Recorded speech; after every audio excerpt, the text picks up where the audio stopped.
وَيَوْمَ نَبْعَثُ مِنْ كُلِّ أُمَّةٍ شَهِيدًا، اب یہ جو مضمون جو ہے شہادت حق کا جو سورہ بقرہ میں آیا تھا، وَكَذَلِكَ جَعَلْنَاكُمْ أُمَّةً وَسَطًا لِتَكُونُوا شُهَدَاءَ عَلَى النَّاسِ وَيَكُونَ الرَّسُولُ عَلَيْكُمْ شَهِيدًا۔ اس کے بعد سورہ نساء میں آیا، ایک تو یہ آیا کہ اللہ کے گواہ بن کر کھڑے ہو جاؤ، پھر آگے چل کر آیا کیف اذا جئنا من كل امة بشہید وجئنا بک علی ہؤلاء شہید، آیت نمبر 41۔ وہ مضمون یہاں پھر دو مرتبہ اس صورت میں آ رہا ہے۔ وَيَوْمَ نَبْعَثُ مِنْ كُلِّ أُمَّةٍ شَهِيدًا، جس دن کو اٹھائیں گے ہم ہر امت میں سے ایک شہید۔ کون ہوگا وہ؟ جسے رسول کی حیثیت سے اس امت کو کی طرف بھیجا تھا۔ فَلَنَسْأَلَنَّ الَّذِينَ أُرْسِلَ إِلَيْهِمْ وَلَنَسْأَلَنَّ الْمُرْسَلِينَ، سورہ اعراف کی آیت نمبر 6۔ سب سے پہلے وہ جسے ہم کہتے ہیں پروزیکیوشن وٹنس کی حیثیت سے، عدالت کا گواہ، سرکاری گواہ کی حیثیت سے رسول کھڑا ہوگا، اور رسول یہ کہے گا کہ اللہ تیرا جو پیغام مجھ تک آیا تھا اس قوم کے لیے، میری قوم کے لیے، میں نے انہیں پہنچا دیا تھا۔ ناؤ دے آر ریسپانسبل، اب یہ جواب دہ ہیں، اب ان سے محاسبہ ہو سکتا ہے۔ تو یہ ہے نبی جو ہے گویا کہ اپنی قوم کے خلاف گواہی دے گا۔ اگر نبی یہ گواہی نہ دے تو وہ کہیں کہہ سکتے تھے اللہ ہمیں تو بات پہنچی نہیں، ہم بات سمجھے نہیں تھے۔ نبی کہے گا میں نے سمجھا دیا تھا، کھول کھول کر سمجھا دیا تھا، کوئی اجتماع نہیں چھوڑا تھا، پورا مبرہن کر دی تھی بات، دودھ کا دودھ پانی کا پانی بالکل علیحدہ کر دیا تھا، کیسے انکار کریں گے؟ وَيَوْمَ نَبْعَثُ مِنْ كُلِّ أُمَّةٍ شَهِيدًا ثُمَّ لَا يُؤْذَنُ لِلَّذِينَ كَفَرُوا وَلَا هُمْ يُسْتَعْتَبُونَ، پھر ان کافروں کو نہ کوئی اجازت ملے گی اور نہ انہیں لیو فار اپیل ملے گی کہ کھڑے ہو کر کسی طریقے سے کوئی عذر جو ہے وہ تراش کر کچھ اپنے آپ کو بچانے کی کوشش کریں۔ وَإِذَا رَأَى الَّذِينَ ظَلَمُوا الْعَذَابَ، اور جس وقت کہ یہ ظالم اور یہ کافر اور گناہ گار دیکھیں گے عذاب کو، فَلَا يُخَفَّفُ عَنْهُمْ، تو پھر اب ان سے تخفیف نہیں کی جائے گی اس عذاب میں، وَلَا هُمْ يُنظَرُونَ، اور نہ ہی انہیں کبھی کوئی مہلت ملے گی، کوئی وقفہ نہیں ہوگا، وہ مسلسل ہوگا۔ وَإِذَا رَأَى الَّذِينَ أَشْرَكُوا شُرَكَاءَهُمْ، اور جب وہ دیکھیں گے مشرک لوگ اپنے شرکاء کو، وہ جا رہے ہیں عبد القادر جیلانی جن کے نام کی دہائی ہم دیا کرتے تھے، قالوا ربنا هؤلاء شرکاؤنا، اب ظاہر بات ہے ان کا رتبہ بلند ہوگا آخرت میں، وہ اللہ کے ولی ہیں، یا حضرت عیسیٰ ہوں گے اللہ ہم اس کو پوجا کرتے تھے، ہمارا خیال تو یہ تھا کہ وہ سولی چڑھ کر ہماری طرف سے کفارہ بن ہی چکا ہے، یہ عیسیٰ جو ہے ہم نے تو اس کو پوجا تھا۔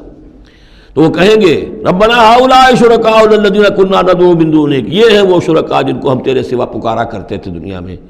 فالقوا الیہم القول انکم لکاذبون، تو وہ مقدس ہستیاں یہ کہیں گی تم جھوٹ بول رہے ہو، بکواس کر رہے ہو، تمہارا ہم سے کوئی تعلق نہیں۔ یہ پہلے بھی آ چکا ہے کہ ہم تمہاری عبادت سے اور تمہاری ساری چیخ پکار سے ہم بالکل غافل ہیں، ہمیں کچھ پتہ نہیں تم کیا کرتے رہے ہو، ہمارا کوئی تعلق تم سے نہیں۔ فَأَلْقَوْا إِلَيْهِمُ الْقَوْلَ إِنَّكُمْ لَكَاذِبُونَ، تم جھوٹے ہو۔ وَأَلْقَوْا إِلَى اللَّهِ يَوْمَئِذٍ السَّلَامَ، اور وہ سب کے سب اس روز اللہ کے سامنے اپنی اطاعت اور عاجزی پیش کر رہے ہوں گے۔ وَضَلَّ عَنْهُمْ مَا كَانُوا يَفْتَرُونَ، اور جو افتراء انہوں نے کر رکھے تھے، ان کے نام پر عقیدے گھڑے ہوئے تھے، وہ بچا لیں گے اور وہ چھڑا لیں گے، اور وہ کفارہ بن چکے ہیں، وہ ہمارے گناہوں کی طرف سے پہلے ہی جو ہے کفارہ بن کر وہ قربانی کا بکرا بن کر پھانسی پر چڑھ چکے ہیں۔ تو یہ ساری چیزیں ضل عنہم، وہ سب کی سب جو ہیں وہ تو ان کے ہاتھوں سے گم ہو جائیں گے، ہاتھوں کے طوطے اڑ جائیں گے۔ الذین کفروا وصدوا عن سبیل اللہ زدناہم عذابا، وہ لوگ جنہوں نے کفر کیا اور نہ صرف خود کفر کیا، لوگوں کو روکتے رہے اللہ کے راستے سے، زدناہم عذابا فوق العذاب، ہم تو ان کے عذاب میں تو اور اضافہ کرتے چلے جائیں گے، بما کانوا یفسدون، بسبب اس شرارت کے جو وہ کرتے تھے، سازشیں کرتے تھے، لوگوں کو ورگلاتے تھے، اس راستے پر جانے سے روکتے تھے۔ وَيَوْمَ نَبْعَثُ فِي كُلِّ أُمَّةٍ شَهِيدًا، دوبارہ دیکھیے آ گیا، اور ذرا تصور کرو اس دن کا جس دن ہم ہر امت میں ایک گواہ کھڑا کریں گے۔ یہ تمام جو رسول ہیں گواہ ہیں، یا ایھا النبی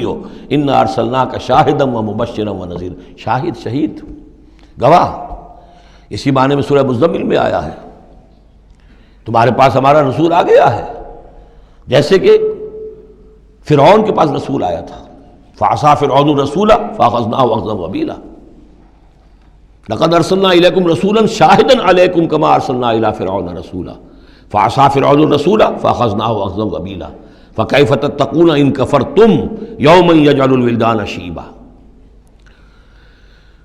وَيَوْمَ نَبْعَثُ فِي كُلِّ أُمَّةٍ شَهِيدًا عَلَيْهِمْ مِنْ أَنفُسِهِمْ، ان کے خلاف گواہی دینے، ان کے اوپر کھڑے ہو کر گواہی دینے والے انہی میں کے ہوں گے، وَجِئْنَا بِكَ شَهِيدًا عَلَىٰ هَٰؤُلَاءِ، یہ بالکل تقریباً وہی آیت جو سورہ نساء میں آ چکی، اور آپ کو کھڑا کریں گے گواہ بنا کر ان کے خلاف۔ اب ہؤلاء میں اشارہ کس کی طرف ہو رہا ہے؟ یہ جو قریش ہیں جن کو حضور نے یہ دعوت پہنچا دی ہے، جن پر اتمام حجت آپ کر چکے ہیں، یہ تو ہے جو براہ راست حضور ان کے خلاف گواہی دیں گے، اللہ میں نے ان کو بات پہنچا دی تھی اور کوئی شک و شبے کی گنجائش نہیں چھوڑی تھی،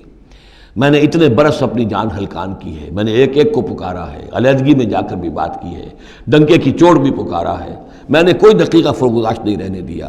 باقی یہ کہ اس سے آگے اس کو پہنچانے کی ذمہ داری امت پر ہے، یہ گواہی پھر امت کو دینی ہے، اور اگر یہ امت یہ گواہی نہ دے سکے تو پھر لوگوں کی گمراہی کا وبال اس امت کے اوپر آ جائے گا۔ تمہارے ذمہ تھا آپ پہنچانا۔ یہ ہے اصل میں وہ نازک ذمہ داری جو امت مسلمہ کی حیثیت سے ہمارے کندھوں پر آئی ہے۔ اسی لیے جیسے سورہ بقرہ میں وہ تحویل قبلہ کا اعلان آیا، وَكَذَلِكَ جَعَلْنَاكُمْ أُمَّةً وَسَطًا لِتَكُونُوا شُهَدَاءَ عَلَى النَّاسِ وَيَكُونَ الرَّسُولُ عَلَيْكُمْ شَهِيدًا، تو 19ویں رکوع میں شروع ہو گئی بات، یا ایھا الذین آمنوا استعینوا بالصبر والصلاۃ، بہت بڑی ذمہ داری آ گئی ہے تم پر۔ ان اللہ مع الصابرین ولا تقولوا لمن يقتل في سبيل الله اموات بل احیاء ولکن لا تشعرون، وہ ساری ذمہ داریاں ہیں۔ وجئنا بک شہیدا علی ہؤلاء ونزلنا علیک الکتاب تبیانا لکل شیء، اور اے نبی ہم نے اتار دی ہے آپ پر یہ کتاب، یہ قرآن، وضاحت کرتے ہوئے ہر شے کی، یعنی جو بھی انسان کی ہدایت کے لیے جو مسئلہ ضروری ہے وہ سارا کا سارا اس میں موجود ہے، وہدی ورحمۃ، اور وہ ہدایت بن کر آئی ہے اور رحمت، وبشریٰ للمسلمین، اور بشارت بن کر آئی ہے مسلمانوں کے لیے، اہل اسلام کے لیے، اللہ کے فرما برداروں کے لیے۔